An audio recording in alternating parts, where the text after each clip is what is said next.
After the huge success of the two Modern Warfare games, we're going back into the past for some previous wars which aren't set in modern times. How does Call of Duty Black Ops compare to the huge success of Modern Warfare 2 and 1?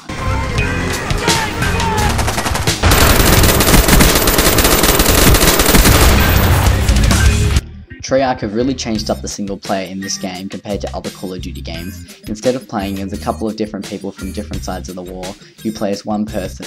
His name is Alex Mason, and at the beginning of the game you have just woken up and you are being interrogated. Who the hell are you? That's not important. What's important is who you are. What's your name? You. Where were you born? Kiss my ass!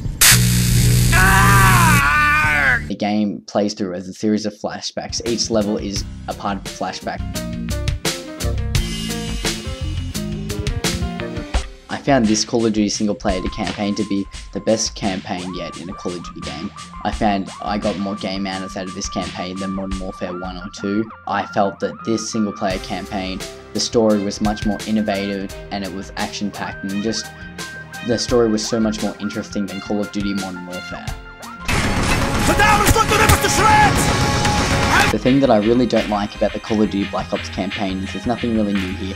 Yes, the story is new and it is an awesome campaign, but there's no new gameplay features.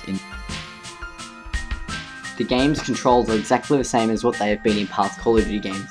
Aiming down the sights and shooting is exactly the same controls on all consoles that it's been for the last few years. So it is a real disappointment that we haven't seen any changes to any new gameplay features in the single player campaign, because how much longer can we keep getting the same single player campaign with just a different story? Don't get me wrong, I think the Call of Duty Black Ops campaign is awesome. I reckon it's the best campaign yet, but the thing I don't like about it is that there's no new gameplay features added into it. I think the series needs to go through a big overhaul like Call of Duty 4 was compared to the other previous ones.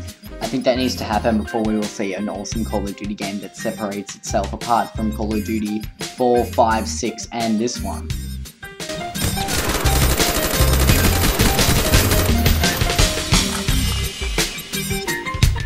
Here's what you guys probably bought the game for: the online multiplayer. The online multiplayer is great. It is very similar to Call of Duty Modern Warfare 2, but it adds some improvements like they've been doing every year. The first thing that is different is the way that you customize your class. Instead of customizing your class by you getting a new weapon as you level up and you select it, that still happens, but instead you have to buy all your weapons, your attachments and stuff. And this happens through a system using COD points. COD points are the currency in the game, and you use these to buy all the things like weapons, attachments, emblems. The system does work really well, and it gives us a more sense of how we can choose how to play the game, that we can choose what weapons we want to buy, and it really does make you feel like you're in more control of your classes than ever before. With this new addition of COD points into the game, this is where we see the new game modes come into the game.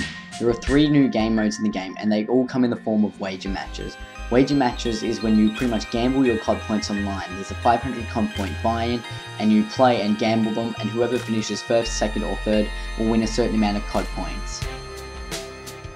With the addition of the new matches, we also see some new perks and kill streaks. For example, the RC car, which is a little remote control car that when you press the right trigger button, it explodes and kills your enemies, but you have to be near your enemies to destroy them, and it's pretty nifty. It's a pretty cool perk. It's a nice one. You get it only when you have 3 kills already. The RC car is something that can almost guarantee you a kill. Connecting to matches seems to be very straightforward and easy on the Xbox 360 and PS versions and Wii versions. On the PC, not so much. You have the server browser, and it's easy to pick through matches, but you get a lot of the time empty servers that appear up on your maps, and sometimes servers are full, and you always have connection problems. A lot of the time people have been complaining about their routers and having connection problems, so it really is the worst system to play it on for online, because the lag is the worst, and it is really hard to connect to matches where you don't have any lag.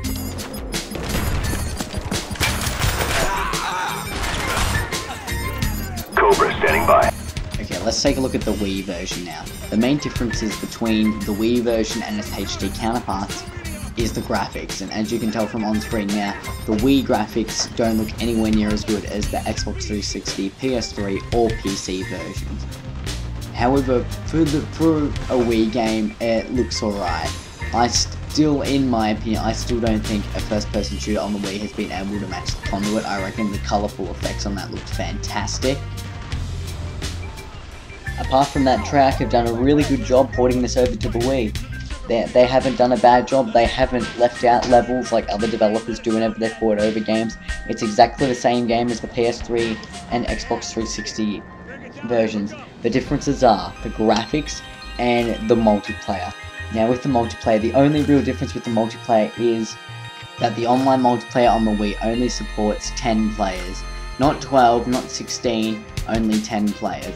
Now, I wish Treyarch would improve on this because we've seen in other shooters that the Wii can easily go up to 12 people. Some other things that are not part of the Wii version that are part of versions on the PlayStation 3 and Xbox 360 are: the Zombie Map 5 is not part of the Wii version.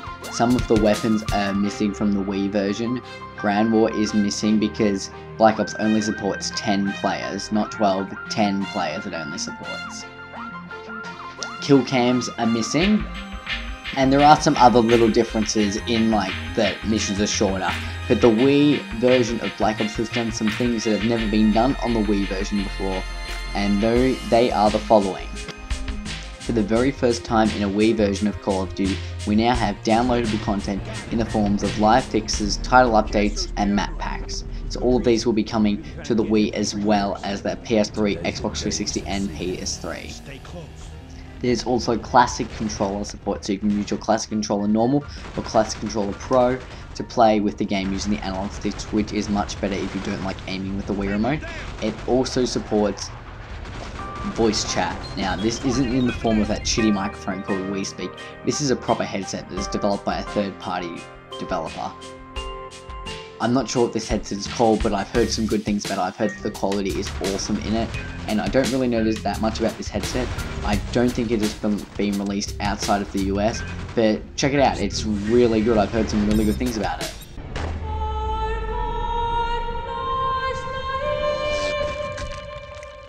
Also, the last mode in Call of Duty Black Ops is the zombie mode.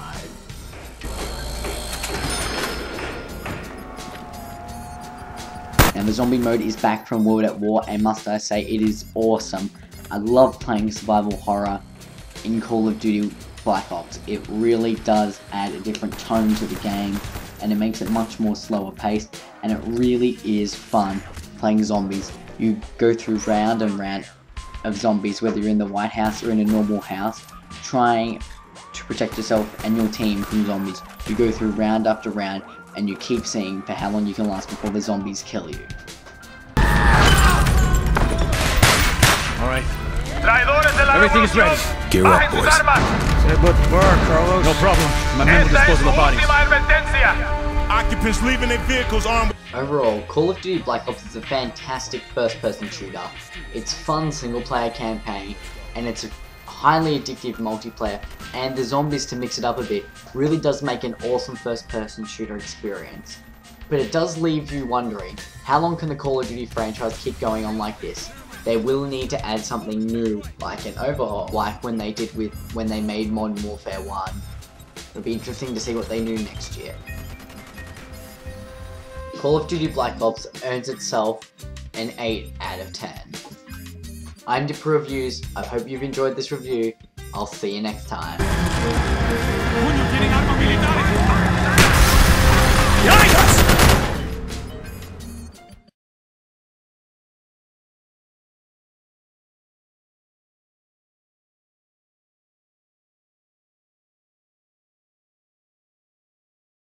Now here's what a lot of you guys would have bought this game for, the online multiplayer. Is it as different as... oh, shit! The front of the case on my computer panels has fallen off while I'm recording. This is just my luck. Now I have to stop and bloody fix it.